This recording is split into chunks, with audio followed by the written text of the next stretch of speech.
Hard work, ingenuity and ambition. All things you'll find in abundance amongst the 15 million people of Shanghai over there to our southeast. And we've got plenty of that here on the grid as well. 20,000 horsepower, give or take, chomping at the bit to be unleashed for the Chinese Grand Prix. Shanghai International Circuit then, a 16-corner high-speed thrill ride. The long and ever-tightening right-hander at turns 1 and 2 tests a driver's patience, and the flat, open to the elements location, tests their skill in a crosswind. 2 DRS zones will assist passing, and overtaking is available into turn 1 and of course down the kilometre-long back straight into the hairpin at turn 14. Joining me once again to take you through this race is the effervescent Anthony Davidson, and I'm very much looking forward to it getting underway. You raced here, of course, didn't you, back in your Super Aguri days in that infamous Chinese Grand Prix of 2007? Yeah, that's right. I didn't last that long though, unfortunately. Qualifying had gone pretty well, but my brakes failed quite early in the race, around lap 10 or 11, something like that. And of course, back in 2004, I was the very first Formula 1 driver to complete a lap of this circuit. Just thought I'd mention that for you, Crofty. You like a good stat. It's a fairly tough circuit on the brakes here, though. You know, it's that long back straight down into turn 14, and then you got turns 6 and 11. They're quite heavy as well. On top of that, managing your front tyre wear is always a challenge around here, so there's a lot to keep in mind during the Grand Prix. Okay, here we go. I know what you can do. Don't let me down. So before the off, let's remind ourselves of yesterday's qualifying session with a look at the starting grid. Kimi Raikkonen's perfect lap yesterday sees him start from pole position, and it's Lewis Hamilton alongside. Looking down the rest of the grid, we have Rosberg, Vettel, Max Verstappen and Ricciardo, Sainz, Bottas, Renault and Esteban Gutierrez, Massa, Kvyat, Jenson Button and Perez, Alonso, Hülkenberg, Romain Grosjean and Felipe Nasser, Magnussen and Ericsson, Pascal Wehrlein and Rio Haryanto completes the grid. And with lights out just moments away, it's time to go down to the track.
Good job, you did really well. Super driving.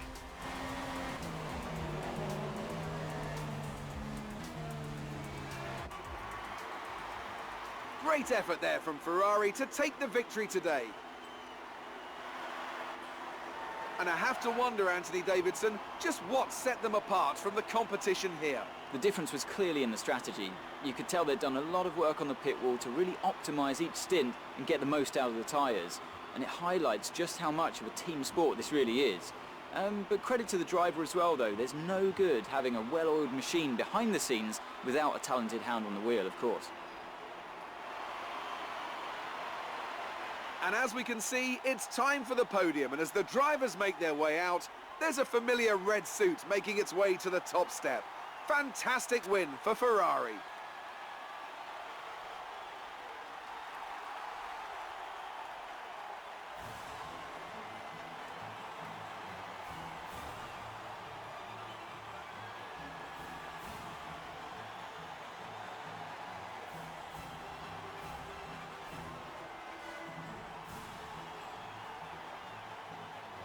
And after this round of the World Championship, here's how things look in the Drivers' Table. Sebastian Vettel takes over the lead of the Drivers' Championship after that excellent result. Now then, Anthony Davidson, who was your driver of the day? It's got to be Romain Grosjean. He was in another league for me today. Really impressive. And here's how things are shaping up in the Constructors' Championship. Ferrari moved to the top of the table. There was also a strong showing from the McLaren team today as they make their way up the standings. There'll be plenty more twists and turns to come this season. I hope you can join us at the next race to see just who will come out on top.